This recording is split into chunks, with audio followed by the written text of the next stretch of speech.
집을 한 채만 가진 분들도 이번 소식은 꼭 짚고 넘어가야 합니다. 같은 집 한 채인데 누구는 세금이 줄고 누구는 세금이 늘어난다는 이야기이기 때문입니다. 정부가 종합부동산세의 계산 방식을 다시 손보고 있습니다. 이름은 낯설지만 내용은 우리 삶과 아주 가깝습니다. 바로 공정시장 가액 비율이라는 기준입니다.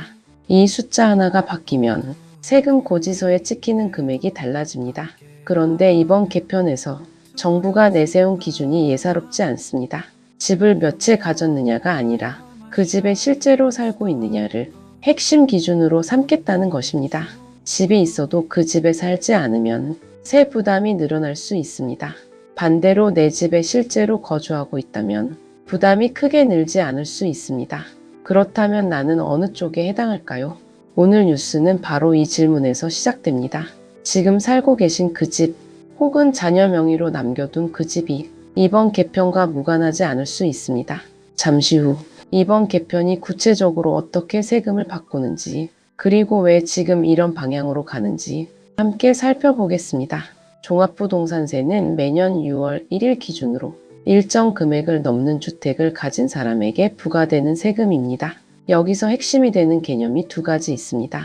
기본공제액과 공정시장 가액 비율입니다. 기본공제액은 과세 대상에서 아예 빼주는 금액입니다. 지금은 1세대 1주택자가 12억 원, 다주택자가 9억 원까지 공제를 받고 있습니다. 공정시장 가액 비율은 공시가격에서 기본공제액을 뺀 금액 가운데 실제로 세금을 매기는 기준으로 삼는 비율입니다. 이 비율이 낮을수록 과세 대상 금액은 줄어듭니다. 지금까지는 이 비율이 60%로 비교적 낮게 유지돼 왔습니다. 그런데 정부가 이 비율을 1주택자는 70%로 다주택자는 80%로 올리는 방안을 유력하게 검토하고 있습니다. 여기서 헷갈린 분들이 많으실 겁니다. 세율을 올리지 않았는데 왜 세금이 늘어나느냐는 질문입니다. 이 지점이 바로 이번 개편의 핵심입니다. 세율은 그대로 두더라도 과세 표준으로 잡히는 금액 자체가 커지면 결과적으로 내야 할 세금은 늘어납니다. 여기에 하나가 더 있습니다. 정부는 비거주 1주택자와 다주택자의 기본공제액도 함께 줄이는 방안을 검토하고 있습니다. 반대로 실제로 거주하는 1주택자의 공제액은 확대하는 방향으로 논의되고 있습니다. 즉 같은 1주택자라도 그 집에 실제로 사느냐 사지 않느냐에 따라 세금 부담이 갈리게 되는 셈입니다. 지금까지 종부세는 주택수를 기준으로 나뉘어 왔습니다. 한 채면 덜 내고 여러 채면 더 낸다는 방식이었습니다. 그런데 이번 개편은 그 기준 자체를 흔들고 있습니다. 몇 채를 가졌느냐보다 그 집에 실제로 사느냐가 더 중요한 잣대가 되는 것입니다. 이 변화는 단순한 세율 조정이 아닙니다.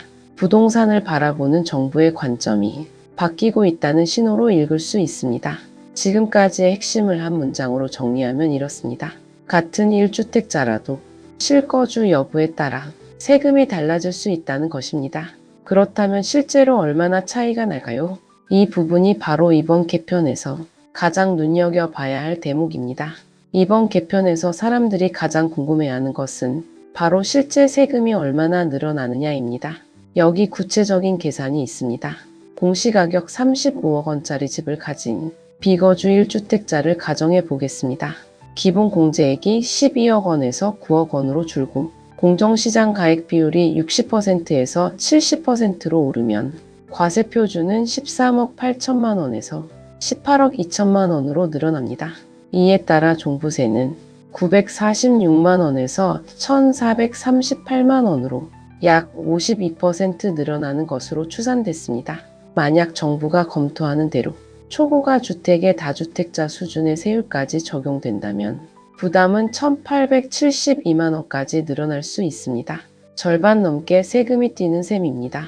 하지만 여기서 끝이 아닙니다. 모두가 놓친 진짜 포인트는 따로 있습니다. 바로 실거주 1주택자는 이번 개편에서도 부담이 크게 늘지 않는다는 점입니다. 기본공제액이 오히려 확대되는 쪽으로 논의되고 있기 때문입니다. 즉 같은 고가주택이라도 그 집에 실제로 사는 사람과 투자 목적으로 비워둔 사람은 전혀 다른 세금 고지서를 받게 됩니다. 기본공제액이 어느 수준에서 확정되느냐에 따라 부담의 크기도 달라집니다. 같은 공시가격 35억 원, 같은 공정시장 가액 비율 70%를 적용해도 기본 공제액을 11억 원으로 하면 종부세는 1,618만 원, 10억 원으로 낮추면 1,745만 원까지 늘어납니다. 기본 공제액이 1억 원 줄어들 때마다 보유세는 약 127만 원씩 늘어나는 구조입니다. 이 숫자들이 말해주는 것은 분명합니다. 이번 개편은 단순한 세금 인상이 아니라 집을 어떻게 활용하느냐에 따라 세금이 달라지는 구조를 만들고 있다는 것입니다. 실거주 목적이 아닌 갭 투자자들의 부담은 커지고 내 집에 실제로 사는 실수요자들의 부담은 상대적으로 가벼워질 수 있습니다. 문제는 이게 전부가 아닙니다. 이런 방향에도 불구하고 시장에서는 여전히 물음표가 남아 있습니다. 실거주자 보호를 강화하는 쪽에 무게가 실리면 공시가격 30억 원 미만인 고가 1주택은 세부담 변화가 크지 않을 수 있다는 관측도 나옵니다. 이렇게 되면 이른바 똘똘한 한 채로 불리는 고가의 1주택 수요를 억제하기에는 개편의 강도가 충분하지 않다는 지적도 함께 제기될 수 있습니다. 즉 다주택과 비거주에 대한 부담은 커지지만 고가의 실거주 1주택에 대한 유의는 여전히 남아있을 수 있다는 것입니다. 지금까지의 핵심을 한 문장으로 정리하면 이렇습니다. 이번 개편은 세금을 더 걷기 위한 조정이 아니라 집을 대하는 방식 자체를 다시 묻는 신호라는 것입니다. 이번 개편을 한 문장으로 요약하면 주택수 중심이던 종부세를 실거주 여부 중심으로 바꾸는 시도라고 할 수 있습니다. 이 흐름이 40대 이상 시청자분들에게 특히 더 중요한 이유가 있습니다. 은퇴를 앞두고 있거나 자녀에게 집을 물려줄 계획을 세우고 있는 분들이라면 지금 그 집에 누가 실제로 살고 있는지가 앞으로 세금의 크기를 좌우할 수 있습니다. 부모님 명의로 남겨둔 빈집 혹은 투자 목적으로 사둔 두 번째 집이 있다면 이번 개편은 남의 이야기가 아닙니다. 반대로 지금 살고 있는 집 한 채가 전부인 가정이라면 이번 개편은 오히려 숨통을 틔워주는 방향으로 작용할 수 있습니다. 물론 기본 공제액과 세율이 최종적으로 어떻게 확정될지는 아직 지켜봐야 합니다. 법 개정 과정에서 숫자는 얼마든지 조정될 수 있습니다. 하지만 방향성만큼은 분명해 보입니다. 집을 몇 채 가졌는지보다 그 집에 실제로 사는지를 더 중요하게 보겠다는 것입니다. 오늘 여러분께 질문 하나 드리겠습니다. 지금 우리 가족이 가진 집은 몇 채이고 그 집들에는 실제로 누가 살고 있습니까? 이번 개편이 우리 가족에게는 어떤 영향을 미치게 될지 한 번쯤 짚어보실 때인지도 모릅니다.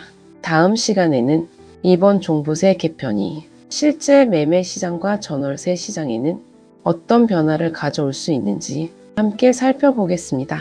구독과 좋아요는 한 번 더 생각해 보게 만드는 힘이 됩니다. 오늘도 행복한 하루 되세요. 감사합니다.